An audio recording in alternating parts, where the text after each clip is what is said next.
What if the man you feared most became the only person left keeping you alive? The shotgun blast still echoed through the dusty streets of Wickenburg as Daisy Fallon dropped to her knees beside her father.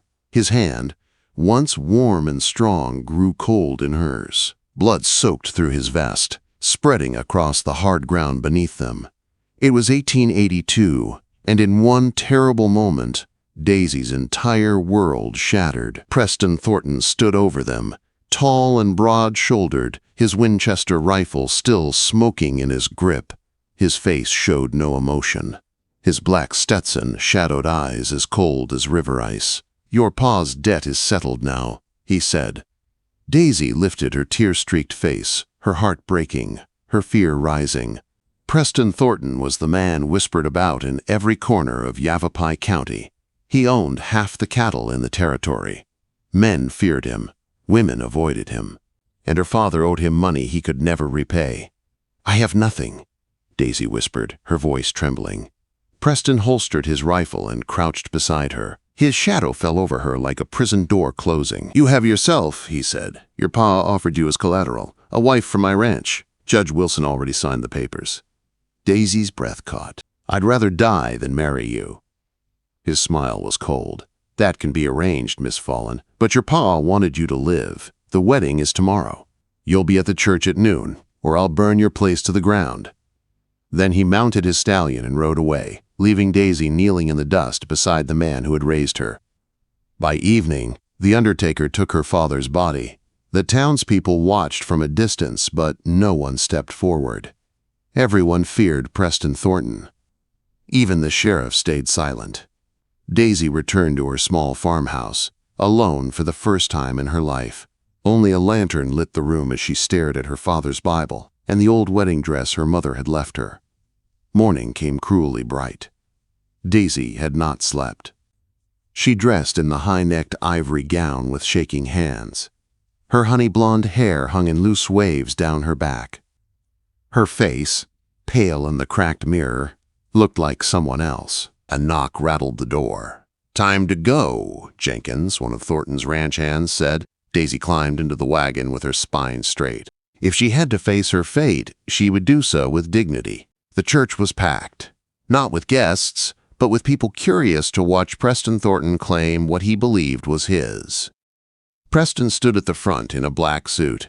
In a different life, he might have been handsome, but the hardness in his face made him look carved from stone.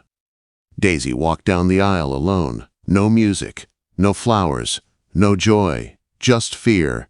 The vows felt hollow in her mouth. Preston spoke his with firm finality, not tenderness.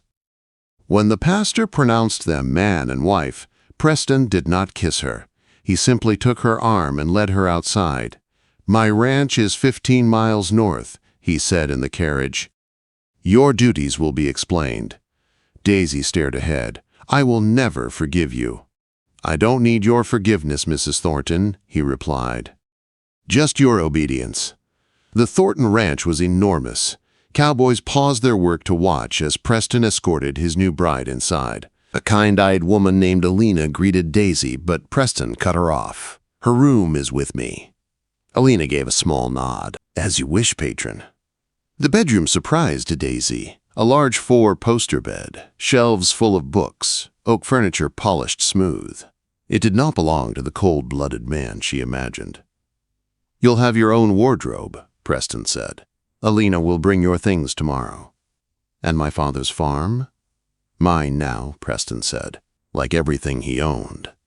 "I am not property. The law says otherwise." He hung his jacket and left her alone. When the door closed, Daisy fell onto the bed, letting her grief break open. Alina later brought food, urging her to eat. "You must survive," Alina said. "Only then can you change anything." That night, Daisy sat in a chair when Preston returned. He smelled of tobacco and whiskey. She spoke before he could. "I will not share your bed." Preston looked at her for a long moment. "I don't take unwilling women, but you are my wife." "Then where do I sleep?" "On your side of the bed. I'll keep to mine." He kept his word. Daisy cried when he fell asleep, silently, holding a pillow to her chest. Days passed. She worked with Alina. Preston left early and returned late. At dinner, they sat in silence. At night, they slept with a cold line dividing the bed. But everything changed the day a cowboy returned injured. Barely a boy. Hurt from a fall. Preston rushed to his side, voice soft, hands steady. Daisy watched as he stayed with the boy until the end, closing the young man's eyes with unexpected tenderness. That night, Preston didn't eat. Daisy found herself bringing a tray to his study. "You haven't eaten," she said. "I'm not hungry." You cared for him. Preston's jaw tightened. Surprising, isn't it, that a monster can care? Daisy's next words broke the air between them. "Why did you kill my father?" Preston stared at her, the mask slipping for the first time. "Because he drew on me," he said. "He offered you as collateral. It's written. See for yourself." The contract, in her father's handwriting, proved it. Daisy's world shifted. Her father had traded her away. The man she hated had shown her proof. And the lines between right and wrong blurred for the first time. That night, Daisy lay awake, wondering if the cowboy she feared most was more complicated than she ever imagined. What if the truth you feared most was the one that could finally set your heart free? The day after Daniel's funeral, the ranch moved quietly, as if every voice and footstep carried respect for the boy they had lost. Preston stood alone by the cottonwood tree long after the others left. Daisy watched him from the porch, seeing the way he held himself tight, like a man carrying more weight than he ever admitted. She noticed something else, too, a tremble in his shoulders he tried to hide. He was not the cold, heartless killer she had always believed. Something in him was breaking, and she did not know what to do with that truth.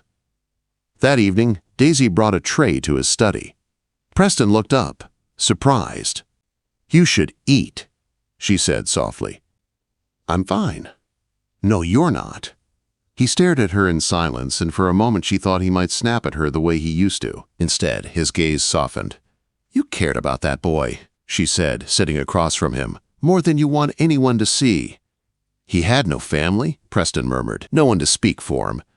"You did," Daisy said. "You stayed with him until the end." A long moment passed before Preston spoke again. "Death comes for everyone in this territory. I just wish it didn't come for the young ones." Daisy swallowed. Her father's death hung unspoken between them like a shadow. "Why did you kill him?" she finally whispered. Preston's eyes hardened, not with anger, but with pain. He stood, opened a drawer, and placed the folded contract before her. Daisy's breath caught.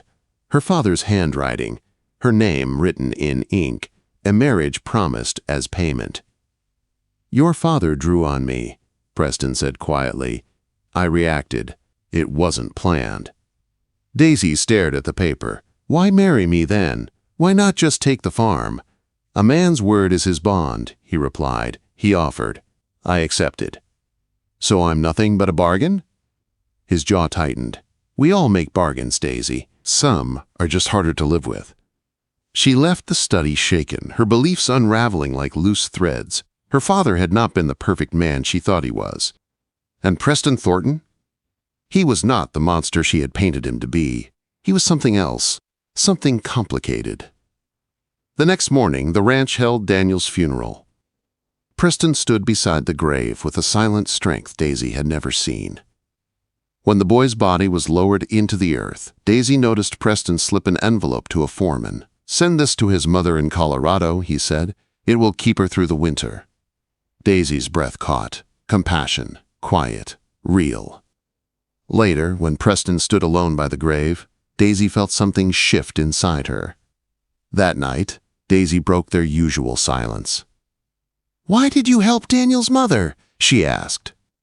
Preston looked up from unbuttoning his shirt. It was the right thing to do. Like killing my father was the right thing? His jaw clenched. That was different. "How?" "Because your father had choices," Preston snapped. "Daniel didn't." "And I had choices?" Daisy's voice trembled. "Did I choose any of this?" Quote. Preston's eyes met hers. Something wounded flickered there. "No," he said softly. "You didn't." It was the closest thing to an apology she had ever heard from him. Something inside her softened. A week later, Preston told her they were going into town. Daisy dressed carefully in a gown Alina had mended. Preston gave her a long look when she walked out. "You look presentable," he said. Daisy raised a brow. "Thank you, I suppose." Wickenburg felt different now. People bowed their heads to her. Some avoided her completely. Being Mrs. Thornton meant respect laced with fear. At the Mercantile, Daisy saw Mary Wilson, her childhood friend. Mary rushed over. "Daisy, are you all right?" she whispered. "I'm surviving," Daisy said. Mary leaned in close. "Father said Mr. Thornton threatened to ruin him if he didn't sign the marriage license." Daisy felt a chill crawl down her spine. Preston had forced the judge's hand too. Then Mary asked the question Daisy feared. "Was it true what your father offered?" Daisy nodded. "I saw the contract." Mary's expression twisted with shock and pity. She squeezed Daisy's hand and hurried away when Preston approached. On the ride home, Preston surprised Daisy by asking her opinion about planting fruit trees. "Why do you care what I think?" Daisy asked. "You're my wife," he said. "The ranch will be yours too someday." "I don't understand you," she admitted. "You're one man when you're angry, and another when you talk like this." "People are rarely one thing," Preston replied. "Life shapes us." "Then tell me who you really are," Daisy said quietly. A faint smile touched his lips. "That's for you to decide." Days turned into weeks. Their meals grew less silent. Preston asked her thoughts. He laughed sometimes. Daisy began to see the man beneath the armor. Then winter came early, bringing a fierce storm. Cowboys were trapped out on the range with the cattle. Preston rode into the blizzard despite Daisy's pleas. "You'll die out there," she said. "I can't leave my men." He returned near midnight, half frozen. Daisy helped warm him, fed him, stayed by his side. She reached for his hand without thinking. He held on tightly. A week later, Preston grew sick with fever. The doctor said pneumonia. Daisy refused to leave his side. Through fevered rambling, he spoke of old pains, of parents lost to cholera, of betrayal, of loneliness he never admitted. "I lose everyone," he whispered one night. "Everyone leaves." "I'm here," Daisy murmured. "I'm not leaving." On the fourth day, Preston woke and found her sleeping beside him, their hands still clasped. "You stayed," he said softly. "You were sick." "Why?" he asked. "Why care for a man you said you hated?" She couldn't answer. Not yet. Their closeness grew, careful and slow, like a seed pushing through hard ground. Then came Christmas Eve. Preston returned from Prescott with a small wrapped parcel. Daisy had baked, decorated, filled the house with life again. Preston noticed. "You've changed this place," he said. He handed her the gift. Daisy opened it, a leather-bound book of poetry. Inside, the inscription read, "For Daisy, may you find beauty in difficult places." "How did you know I love poetry?" she asked. "I pay attention," he said quietly. "More than you think." Daisy gave him a scarf she knitted for him. His eyes softened. "No one's made me something by hand since." He stopped, but she knew he meant since his mother. They sat by the fire, sharing warmth under one blanket. Daisy felt herself leaning into him without fear. "I never knew I needed this," Preston said. "A home, a family, you." Daisy's breath caught. He reached for her, gentle. "May I kiss you?" "Yes," she whispered. The kiss was soft at first, then deepened with a longing neither could deny.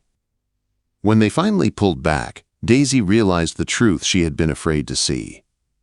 She no longer feared him. She no longer hated him. Something new had taken root in her heart, steady and warm. Their lives would never be the same.